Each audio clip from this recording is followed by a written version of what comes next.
میرے دوستوں، خدمت کرنے کا نام اسلام ہے۔ کیسی خدمت؟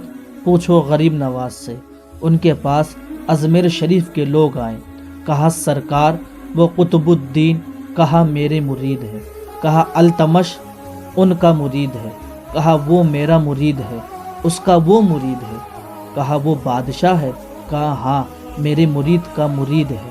کہا لوگوں نے، ہندوؤں نے کہا اے غریب نواز، یہ جو بادشاہ التمش ہے اس نے لگان کی قیمت بہت بڑھا دی ہے، آپ اپنی مرید سے کہہ دیجئے، اس کو سمجھا دیجئے۔ خواجہ صاحب فرماتے ہیں تم گھر چلے جاؤ، میں خود دلی جاؤں گا اسے سمجھانے۔ تو اجمیر کے ہندو بھائیوں نے کہا حضور آپ دلی نہ جائیں، اجمیر میں رہیں، خط ہم کو دے دیں، ہم لے کے چلے جائیں گے۔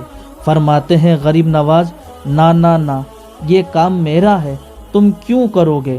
ان کو واپس بھیج دیا۔ اسی وقت غریب نواز اٹھے اور دلی آئے، اور دلی میں بختیار کاکی کی خانقاہ میں گئے، اور وہ قدموں سے لپٹ گئے اپنے پیر کو دیکھتے ہی، اور کہا حضور کیوں آئے ہیں؟ تو خواجہ صاحب فرماتے ہیں التمش کے دربار میں چلنا ہے۔ التمش کے دربار میں دربان کو پتہ چلا غریب نواز سرکار آئے ہیں اور بادشاہ کے پیر آئے ہیں، چیخ پڑا، وہ بھاگتا ہوا التمش بادشاہ اپنی پیر خواجہ صاحب کے قدموں میں گر پڑا، کہا سرکار آنے کی زحمت کیوں کی؟ مجھے بتا دیتے، میں خود سر کے بل آ جاتا۔ صاحب نے کہا تو نے لگان کی قیمت زیادہ بڑھا دی ہے، سنا ہے؟ کہا ہاں سرکار بڑھا دی ہے۔ تو کہتے ہیں غریب نواز فرماتے ہیں کہ اجمیر کے ہندوؤں نے شکایت کی ہے۔ تو اس نے کہا حضور آپ اگر سفارش کر رہے ہیں تو میں لگان کی ساری قیمت معاف کرتا ہوں۔ کہا کاغذ پہ لکھ کے دے۔